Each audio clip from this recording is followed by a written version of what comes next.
Assalamualaikum warahmatullahi wabarakatuh. Nama saya An-Nabil Aji Prakasa, NIM 200.18163. Di sini saya akan membacakan makalah saya tentang pelanggaran etika dan sanksi di bidang teknologi informasi.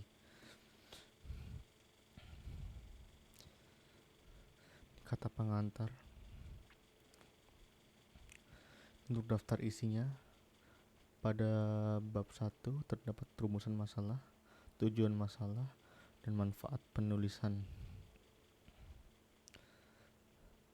dan latar belakangnya. Untuk bab 2, pengertian kode etik dan macam-macam kode etik itu sendiri. Lalu di 2.2 ada pelanggaran-pelanggaran etika dalam dunia TI. Lalu 2.3 ada sanksi yang diberikan terhadap pelanggaran kode etik di bidang TI. Lalu ada pada 2.3.0 ada Undang-Undang ITE. 2.3.1.1 ada Undang-Undang Nomor 11 Tahun 2008 tentang Internet dan Transaksi Elektronik atau ITE. Ada 2.3.1.2 ada Kitab Undang-Undang Hukum Pidana. Lalu 2.3.1.3 ada Undang-Undang Nomor 19 Tahun 2002 tentang Hak Cipta. Lalu 2.3.1.4 ada Undang-Undang Nomor 36 Tahun 1999 tentang Telekomunikasi. Dan 2.3.1.5 Undang-Undang Nomor 8 Tahun 97 tentang Dokumen Perusahaan. Dan 2.3.1.6 ada Undang-Undang Nomor 25 Tahun 2003 tentang perubahan atas Undang-Undang Nomor 15 Tahun 2002 tentang tindak pidana pencucian uang.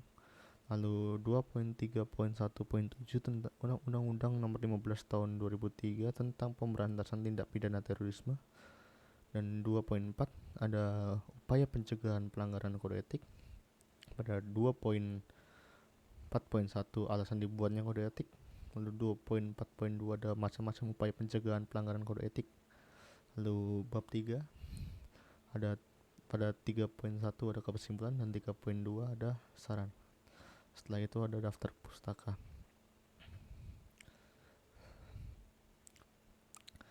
Untuk latar belakang masalah, etika sangatlah dibutuhkan dalam berbagai bidang, khususnya bidang teknologi informasi, baik apa yang baik dan yang tidak baik, serta apakah suatu kegiatan dilakukan oleh IT itu dapat dikatakan bertanggung jawab atau tidak. Pada zaman sekarang banyak sekali orang di bidang IT menyalahgunakan profesinya untuk merugikan orang lain. Contohnya adalah penipuan dalam bentuk transaksi jual beli barang atau jasa. Modus operandi penipu online juga pun dilakukan dengan berbagai cara. Ada yang menjual melalui mitis, melalui forum, melalui mini iklan, text ad. Dengan mengaku berada di kota yang berbeda dengan calon mangsanya, mereka memancing kelemahan dari para calon pembeli yang tidak sadar mereka sudah terjebak. Oleh sebab itu, kode etik bagi pengguna internet sangat dibutuhkan pada zaman sekarang ini. Kode etik merupakan lanjutan dari norma-norma yang lebih umum yang telah dibahas dan dirumuskan dalam etika. Kode ini lebih memperjelas, mempertegas, dan merinci norma-norma ke bentuk yang lebih sempurna, walaupun sebenarnya norma-norma tersebut sudah tersirat dalam etika. Tujuan utama dari kode etik adalah memberi pelayanan khusus dalam masyarakat tanpa mementingkan kepentingan pribadi atau kelompok. Dengan demikian, kode etik adalah sistem norma aturan yang ditulis secara jelas dan tegas, serta terperinci tentang apa yang baik dan tidak baik, apa yang benar dan apa yang salah, dan perbuatan apa yang harus dilakukan dan tidak boleh dilakukan oleh seorang profesional. Begitu lanjutkan kerumunan masalah. Berdasarkan latar belakang di atas, saya merumuskan masalah 1. Apakah pengertian dari kode etik di bidang teknologi informasi? 2. Apa saja pelanggaran etika di bidang teknologi informasi? 3. Apa saja sanksi yang diberikan kepada pelanggaran kode etik di bidang teknologi dan informasi? 4. Bagaimana upaya pencegahan pelanggaran kode etik? Lalu pada 1.3 tujuan masalah. Tujuan dari penulisan makalah ini yaitu 1. Untuk mengetahui pengertian dari kode etik di bidang teknologi informasi. Kedua, untuk mengetahui pelanggaran kode etik di bidang teknologi informasi. Ketiga, untuk mengetahui sanksi yang diberikan kepada pelanggaran kode etik di bidang teknologi informasi. 4. Untuk mengetahui upaya pencegahan pelanggaran kode etik. Dan Manfaat penulisan ini adalah: 1. Menambah wawasan dengan pengertian kode etik di bidang teknologi informasi. 2. Menambahkan pengetahuan tentang pelanggaran kode etik di bidang teknologi informasi. Ketiga, menambahkan tentang sanksi yang diberikan kepada pelanggaran kode etik di bidang teknologi informasi. Serta 4. Menambah wawasan untuk mengetahui upaya pencegahan pelanggaran kode etik. Kita masuk langsung ke bab 2, yaitu pembahasan pengertian kode etik di bidang teknologi informasi atau TI. Yaitu, kode etik merupakan suatu tatanan etika yang disepakati oleh suatu kelompok masyarakat tertentu. Kode etik umumnya termasuk dalam norma sosial, namun bila kode etik yang memiliki sanksi agak berat, maka dalam kategori norma hukum. Kode etik juga dapat diartikan sebagai pola aturan, tata cara, tanda, pedomanetis, dan melakukan suatu kegiatan atau pekerjaan. Kode etik merupakan pola aturan yang atau tata cara sebagai pedoman berperilaku. Tujuan kode etik akan profesional memberikan jasa sebaik-baiknya kepada pemakai atau nasabahnya. Adanya kode etik akan melindungi perbuatan yang tidak profesional. Macam-macam kode etik. Di sini saya memberikan 3 macam kode etik. 1. Memberikan pedoman bagi setiap anggota. Ini fungsinya memberikan anggota profesi tentang prinsip profesionalitas yang digariskan. 2. Sebagai sarana kontrol bagi masyarakat atas profesi yang bersangkutan.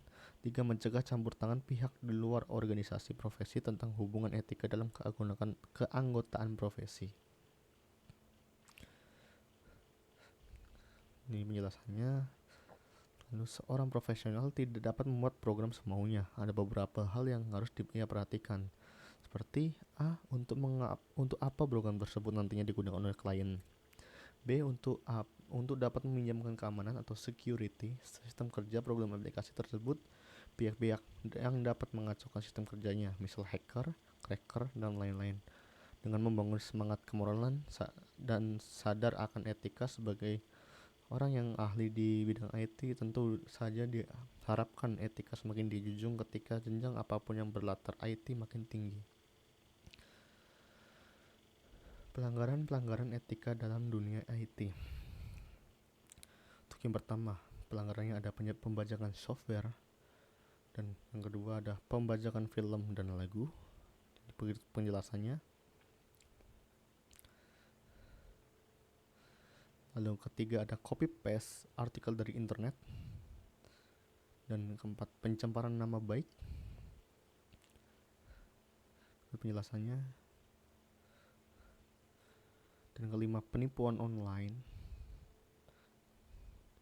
Keenam, spam.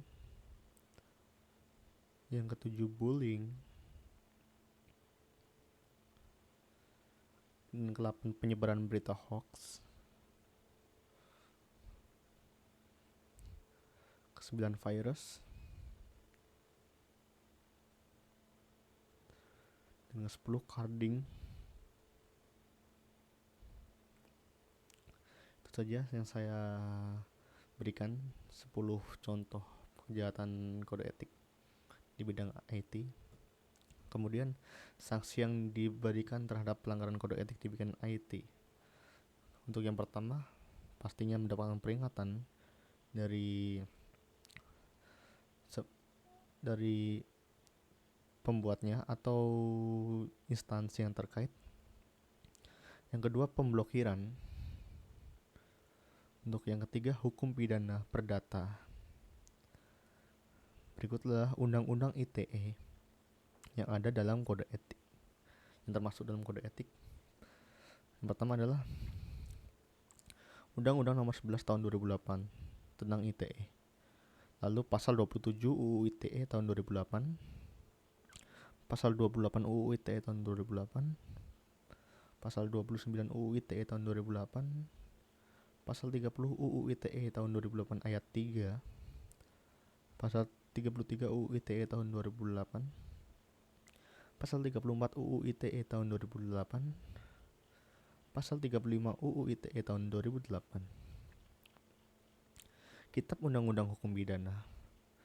Pasal A, pasal 362 KUHP yang dikenakan untuk kasus carding. Untuk B, pasal 378 KUHP dapat dikenakan untuk penipuan.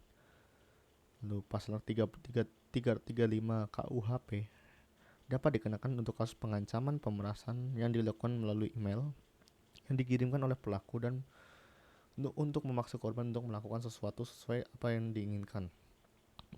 Lalu pasal 311 KUHP dikenakan untuk kasus pencemaran nama baik dengan menggunakan media internet. Lalu pasal 303 KUHP dapat dikenakan untuk menjerat permainan judi yang dilakukan secara online. Pasal 82 KUHP dapat dikenakan untuk penyebaran pornografi. Pasal 282 dan 311 KUHP dapat dikenakan untuk penyebaran foto atau film pribadi seseorang.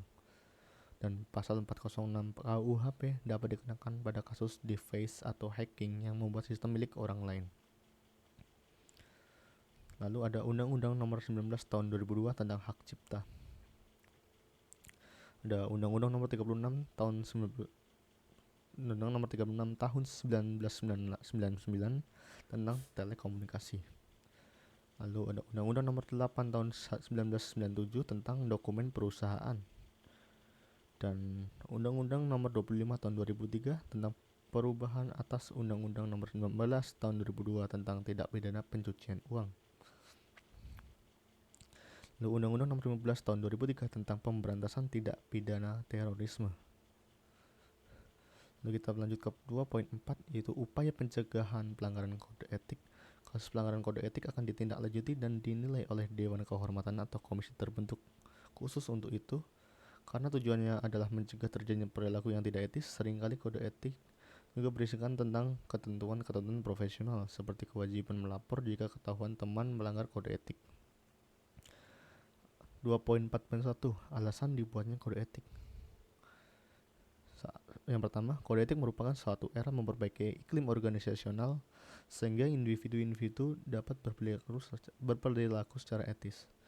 2. Kontrol etis diperlukan karena sistem legal dan pasar tidak cukup mampu mengarahkan perilaku organisasi untuk memperumbangkan dampak dalam setiap keputusan bisnisnya. Yang C. Perubahan memerlukan kode etik untuk menentukan status bisnis sebagai sebuah di mana kode etik merupakan salah satu penandanya. Dan ini dapat juga dipandang sebagai menginstitusionaliskan moral dan nilai-nilai perusahaan sehingga kode etik tersebut menjadi bagian dari budaya perusahaan dan membantu sosialisasi individu dalam memasuki budaya tersebut. Ada macam-macam upaya pelanggaran pencegahan kode etik. Yang pertama, menghindari dan tidak mempublikasi informasi secara langsung yang berkaitan dengan masalah pornografi. 2B, menghindari dan tidak mempublikasikan informasi yang memiliki tendensi menyinggung secara langsung dan negatif masalah SARA.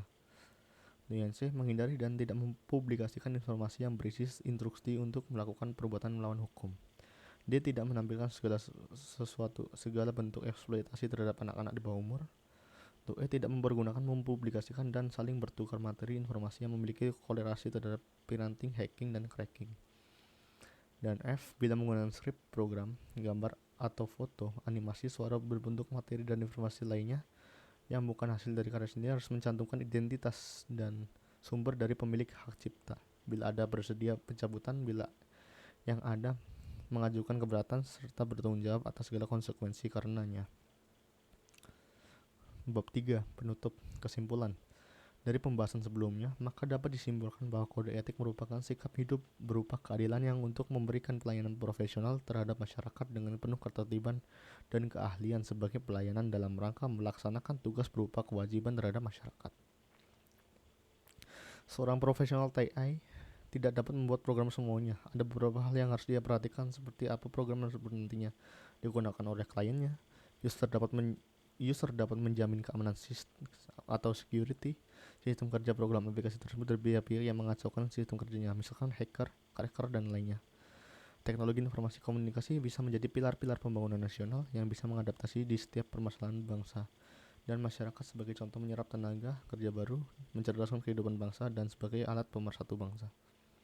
3.2 Saran dalam melaksanakan penegakan hukum di bidang teknologi informasi dan komunikasi, pemerintah hendaknya lebih tegas untuk menindak pelaku kejahatan sehingga ada efek jerah yang dapat mengurangi pemberantasan penggunaan teknologi informasi dan komunikasi. Kita sebagai teknologi informasi selainnya membentuk nilainya daftar pusakanya. Terima kasih, sekian dari saya. Wassalamualaikum warahmatullahi wabarakatuh.